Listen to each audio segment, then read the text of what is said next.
কাঁচা আমের টক ঝাল আচার ঠিক এইভাবে বানিয়ে 1 বছর রেখে দিতে পারবে, আর ওদের দেওয়ার কোনো ঝামেলাও থাকবে না। ঠিক যেভাবে দেখাবো এইভাবে বানালে আচারটা হবে সেরা সেরা। কী মশলা দিতে হবে, কিভাবে বানাতে হবে সবটাই শেয়ার করবো, তো ভিডিওটা একদম শেষ পর্যন্ত দেখতে থাকো।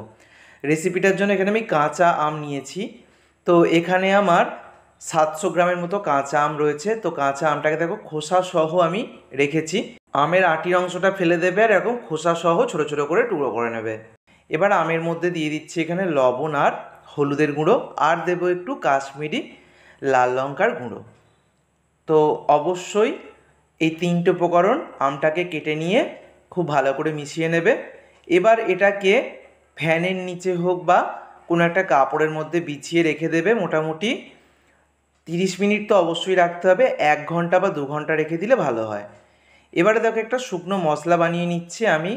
1 চামচ গোটা মৌরি, 1 চামচ গোটা জিরে, 1 চামচ গোটা ধনে, 1 চামচের 3/1 মেথি আর 2টো শুকনো লঙ্কা দিয়ে শুকনো খোলায় ভেজে গুঁড়ো করে নেব। তবে পুরোপুরি গুঁড়ো করব না, একটু আধ ভাঙা টাইপের করব, একদম মিহি করে কিন্তু গুঁড়ো করতে যাবে না।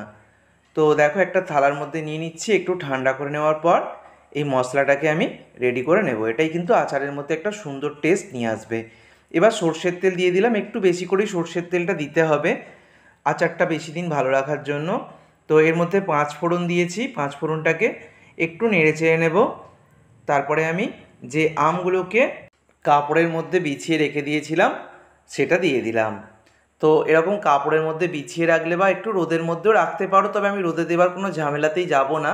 অনেকের বাড়িতে রোদও ঠিকমতো আসে না, তাই ফ্যানের নিচে এখন যা গরম রয়েছে তাতে করে শুকিয়ে যাবে অনেকটা জলীয় ভাব। তো এবার দেখো খুব ভালো করে তেলের মধ্যে 2 মিনিট আমি ভেজে নিলাম। তারপর ঢাকা দিয়ে দিচ্ছি 3 মিনিটের জন্য। লো টু মিডিয়াম ফ্লেমে 3 মিনিট আমি আমটাকে এরকম ঢাকা দিয়ে দিলে আমটা অনেকটাই নরম হয়ে যাবে।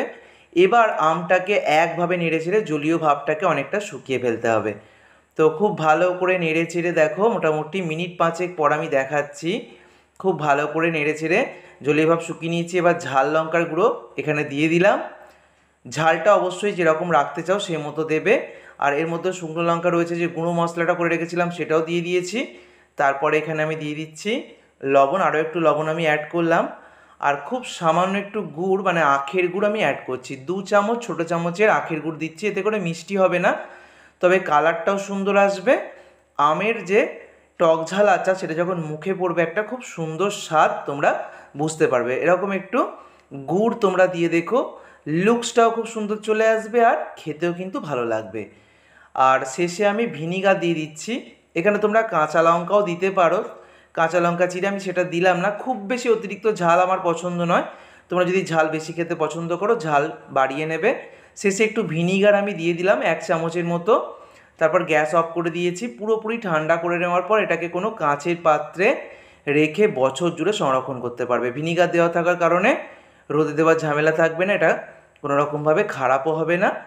তবে আমাদের বাড়িতে এই আচার তৈরি হওয়ার 1 সপ্তাহের মধ্যেই কিন্তু নিমেষে শেষ হয়ে যায়। অবশ্যই ঠিক যেভাবে দেখিয়েছি এইভাবে তৈরি করো, ভিডিওটাকে বন্ধুদের মধ্যে অনেক শেয়ার করো। ধন্যবাদ।